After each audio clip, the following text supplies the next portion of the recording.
اس کے علاوہ دو چیزیں بڑی اور اہم ہیں. سائفر کا معاملہ، سائفر آ گیا جی. مجھے آپ یہ بتائیں نیشنل سیکیورٹی کونسل کی جو ہے وہ میٹنگ کی پہلی صدارت جو ہے وہ کس نے کی؟ وزیر اعظم تو عمران خان تھے. میں اس کمیٹی کا حصہ نہیں تھا، لیکن ہماری پارٹی کے اور لوگ وفاقی وزراء اس کمیٹی کے اندر بیٹھے تھے. آج ان میں سے میرے خیال میں شاید ایک آدھے کے علاوہ باقی سب چھوڑ چکے ہوئے ہیں. میرے خیال میں غالباً شاید اپنا ایک ایسے وزیر ہیں جو ابھی نہیں چھوڑے، انہوں نے نہیں چھوڑا، لیکن ان پہ بھی میں آؤں گا، بعد میں بات کرتا ہوں. باقی سب تو چھوڑ گئے. شیریں مزاری بھی تھیں اس میں فواد چودھری بھی اس وقت بیٹھے ہوئے تھے، پرویز خٹک بھی بیٹھے ہوئے تھے، یہ سب چھوڑ گئے. اب اس میں اس وقت کے ڈی جی آئی بھی بیٹھے تھے، اس وقت کے چیف آف آرمی اسٹاف بھی بیٹھے تھے، نیول چیف بھی بیٹھے تھے، ایئر چیف بھی بیٹھے تھے، سیکرٹری خارجہ بھی بیٹھے تھے، فارن منسٹر بھی اس وقت کے موجود تھے.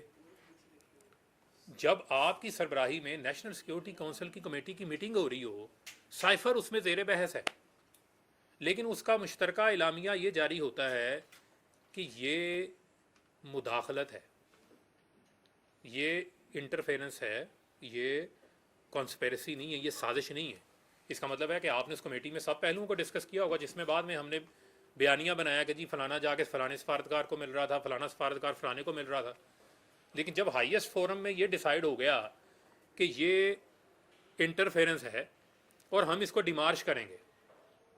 ڈیمارش مطلب کہ آپ یہ دیکھ لیں پاکستان جیسا ملک جس کی ایک تجارت کا ایک بہت بڑا حصہ، سگنیفیکنٹ حصہ ہمارا یو ایس کے ساتھ ہماری ٹریڈ ہے، ہمارے اور ان کے ساتھ بہت ساری تعلقات ہیں، تعاون ہے.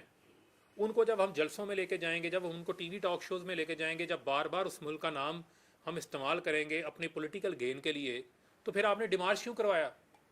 آپ اس وقت کہتے ہیں کہ جی ہمارا اختلاف ہے، وزیر اعظم کا اختلاف ہو گیا نیشنل سیکیورٹی کونسل کے ممبران کے ساتھ. یعنی کہ پاکستان نے ڈیمارش دفتر خارجہ میں بھی کیا، پاکستان کے یہاں بھی بلا کے امریکی سفارتکاروں کو، اور واشنگٹن کے اندر بھی کیا. دو جگہ ڈیمارش ہوا. کبھی اتنا سخت رد عمل پاکستان نے نہیں دیا. جب رد عمل دے دیا، سب کچھ ہو گیا، تو بس پھر آپ اس معاملے کو وہاں پہ ختم کریں قومی انٹرسٹ کو سامنے رکھتے ہوئے. لیکن قومی انٹرسٹ کی بجائے آپ نے کہا نہیں اس پہ سیاسی بیانیہ بنانا ہے. اذان ہو